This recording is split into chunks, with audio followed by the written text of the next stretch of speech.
তো আল্লাহ বলেন, ইন্নাকা কাদিহুন ইলা রাব্বিকা কাদহান ফামুলাকি।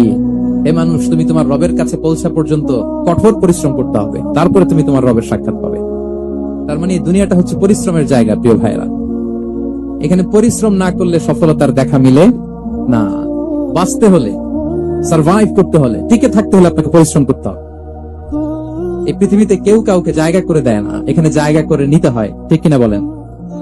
আপনি যদি পরিশ্রম করেন, পরিশ্রমে যে ঘাম ঝরে শরীর থেকে, পরিশ্রমের ঘামে জন্ম নেয় সফলতার বীজ। আপনি যখন হাড় ভাঙা পরিশ্রম করবেন, এই পরিশ্রমে যে লোনা পানি বেরোবে, যে ঘাম বেরোবে, এই ঘামেই জন্ম নেয় সফলতার বীজ। এবং সফলতার কোনো শর্টকাট হয় না প্রিয় ভাইরা। অনেকে অল্পতে সফল হতে চায়, শর্টকাট খুঁজে, আছে না নাই? না, সফলতার জন্য আপনাকে লং কাটে যেতে হবে। ওখানে কোনো লিফট থাকে না, সিঁড়ি বেয়ে উঠতে হয়। অনেকে চায় যে সফলতার লিফটে উঠবো, সুইচ চাপবো, সাকসেসফুল ইন লাইফ। না, এত সহজ না, আপনাকে সিঁড়ি বেয়ে উঠতে হবে। তাহলে পরিশ্রমের কোনো বিকল্প নেই। এই দুনিয়াটা হচ্ছে পরিশ্রমের জায়গা, সংগ্রামের জায়গা। আপনি সফল হতে হলে আপনাকে পরিশ্রম করতে হবে, করতেই হবে। আর পরিশ্রমে কোনো লজ্জা নেই। আমি বিভিন্ন আমার আলোচনায় বলি, কাজে লজ্জা নেই। কিসে লজ্জা নেই? আওয়াজ করে বলুন সবাই।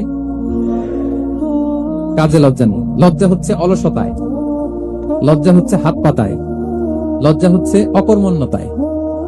কাজে লজ্জা আছে? লজ্জা কিসে বলেন সবাই? লজ্জা হচ্ছে অলসতায়, অকর্মণ্যতায়। যারা কাজ না করে ফুটানি মারে, ওইটাতে লজ্জা। অনেকে আছে ফুটানি মারে, আছে না নাই? কাজ করে না, সব ফুটানি, এই ফুটানিতে লজ্জা। কিন্তু পরিশ্রমে কোনো লজ্জা